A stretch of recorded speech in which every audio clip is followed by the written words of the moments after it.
Kalau aku belajar nih ya, pada kemampuan kita mengendalikan ekspektasi ini akan membuat kita untuk tidak dikendalikan oleh ekspektasi itu sendiri. Ini contoh nih, kebetulan banget aku tuh kayak udah punya rencana di awal tahun melakukan sebuah breakthrough dalam hidup nih.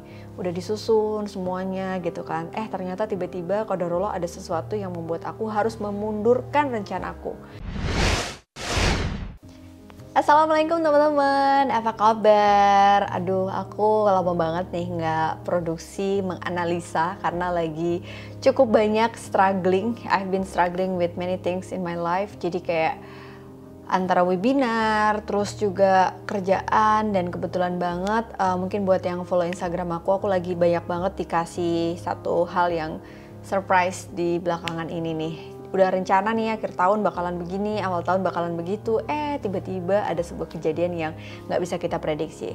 Anyway, ternyata aku jadi belajar sesuatu nih, kayak dulu kalau kita pikir cara kita meraih kebahagiaan adalah dengan kita mencapai hal yang kita pengenin, at some point ternyata itu nggak jadi jaminan loh. Sampai kalau kalian lihat salah satu postingan microblog aku di Instagram analisa.widyaningrum, waktu itu aku bikin tulisan tentang salah satu alasan kita sulit bahagia. Dan ternyata banyak banget nih aku lihat di Instagram barusan, kayak banyak yang komentar tentang caranya gimana mbak untuk kita bisa mengendalikan ekspektasi. Karena salah satu kunci yang membuat kita itu bisa bahagia adalah kita bisa memanage ekspektasi kita. Yang bikin kita nggak happy tuh ekspektasi yang kita buat sendiri nih. Misalnya, pernah nggak teman-teman ketika kalian itu sudah melakukan A, B, C, D tapi akhirnya berujung pada sesuatu yang nggak seperti kalian harapkan. Udah usaha keras-keras, ternyata hasilnya tuh nggak sesuai gitu. Dan pada akhirnya teman-teman harus kayak ngerubah plan kalian jadi plan B, plan C, atau mungkin ada juga yang udah kerja mati-matian banget, udah membantu orang lain, mensupport orang lain, atau mensupport tim kamu di tempat kerja itu untuk lebih baik lagi. Tapi yang bersangkutan gitu-gitu aja, nggak ada kemajuan. Akhirnya kita capek sendiri dan kita jadi merasa kecewa, yang membuat kita jadi nggak happy karena kita nggak bisa melakukan apa-apa lagi. Terus ada juga yang akhirnya merasa, apa ya yang aku nggak punya, kayaknya udah punya semua deh. Tapi ada sesuatu yang nggak bisa bikin aku happy pada saat mengharapkan sesuatu dari sikap orang lain. Akhirnya kebahagiaan kita terhalangi oleh ekspektasi diri sendiri. Tapi karena sikap orang lain itulah, kita akhirnya mencoba untuk merenungkan. Mana nih yang biasanya lebih menyakitkan? Coba teman-teman jawab. Apakah ketika kalian mengerjakan sesuatu, berekspektasi akan gagal, kemudian beneran gagal?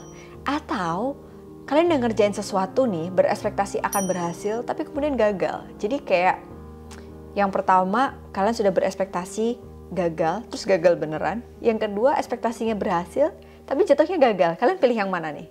Tim yang A atau yang B? Kalau dari gambaran tadi nih, aku bisa menangkap bahwa ekspektasi atau tidak itu bukan menjadi hal yang kunci kita untuk bisa bahagia gitu.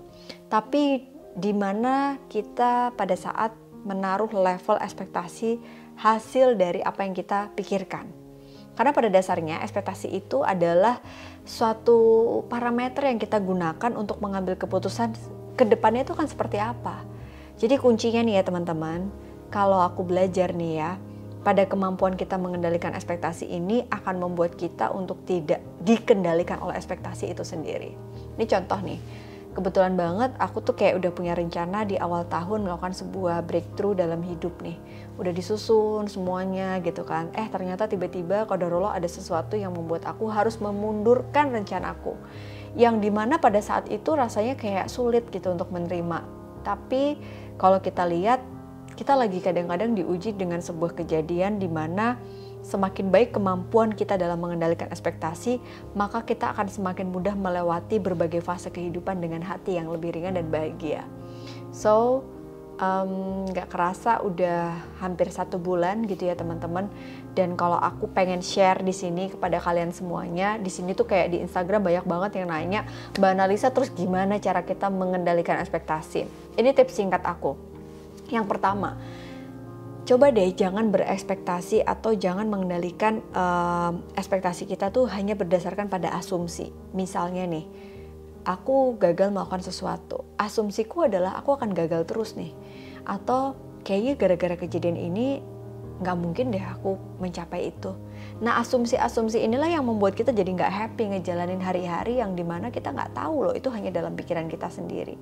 Jadi ekspektasi yang kita buat itu harus realistis dengan apa yang sedang kita hadapi juga, supaya kita nggak hanya bermain asumsi.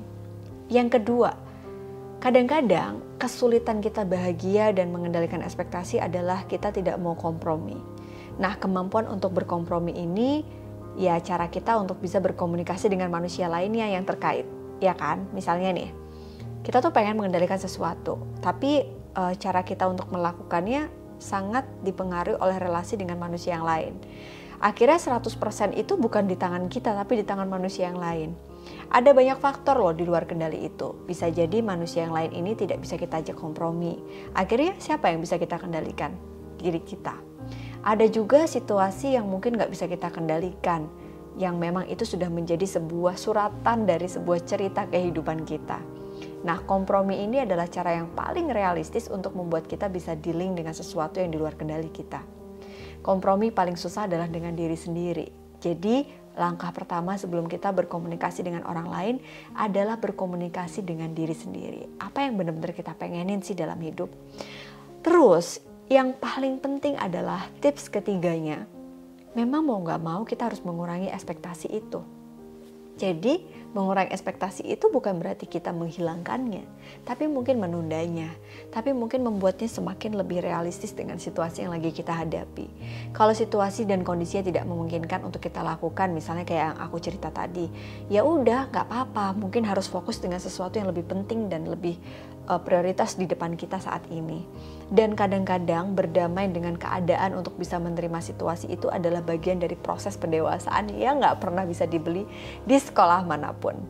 Nah, faktanya nih ya, sulit banget untuk kita tuh bisa memiliki ekspektasi terhadap sesuatu maupun seseorang, ya nggak? Misalnya nih, kalau teman-teman, kita tuh udah menaruh parameter keputusan kita didasari oleh cara kita untuk tahu nih, oke, aku akan expect kayaknya berhasil deh, kayaknya bisa deh.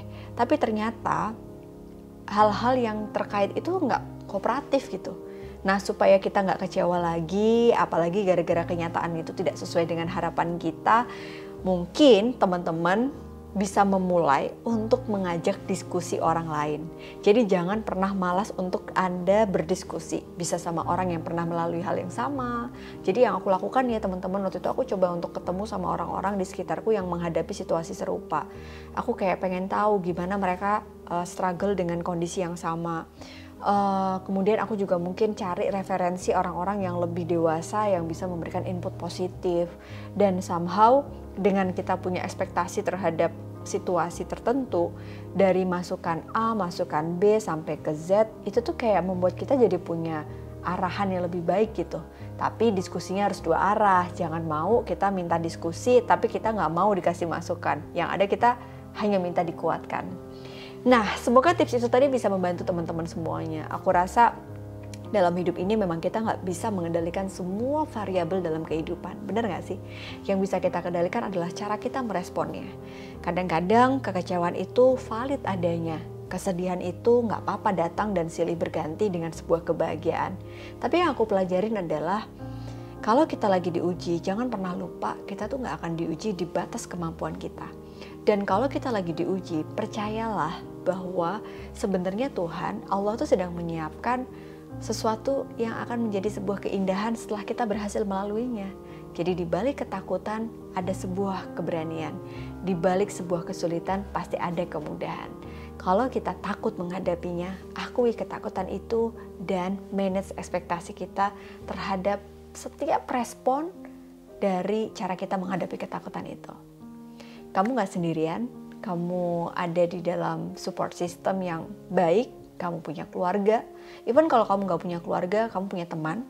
Kalau kamu gak punya teman, kamu punya media sosial, kamu punya YouTube Analisa Channel. So kamu bisa putar lagi semua video-video aku dari awal dulu sampai akhir. Dan aku senang banget bacain komen kalian kalau teman-teman tuh suka kasih masukan, atau mungkin kasih tanggapan, atau mungkin bahkan kasih penguatan tentang betapa video ini bisa membuat teman-teman semakin kuat. So thank you for encouraging me untuk bisa bikin video-video berikutnya. Dan kalau kamu follow Instagram analisa.widendingroom, kamu bisa bacain microblog aku, atau kamu bisa follow APDC Indonesia. Dan teman-teman, seperti yang kita tahu ya, teknologi digital semakin membantu kita dengan jangkauan yang luas. Jadi jangan ragu untuk minta pertolongan profesional kalau kamu memang membutuhkannya. Layanan konseling APDC Indonesia bisa membantu teman-teman nih. Dan yang pasti kalian bisa ketemu dengan psikolog atau konselor yang ngebantu kamu untuk bisa memanage hidupmu dan memanage ekspektasimu terhadap kehidupan. Sampai ketemu di konten berikutnya. Kalau kamu suka sama konten ini, yuk kasih komen di bawah dan share sebanyak-banyaknya. Thank you. Assalamualaikum warahmatullahi wabarakatuh.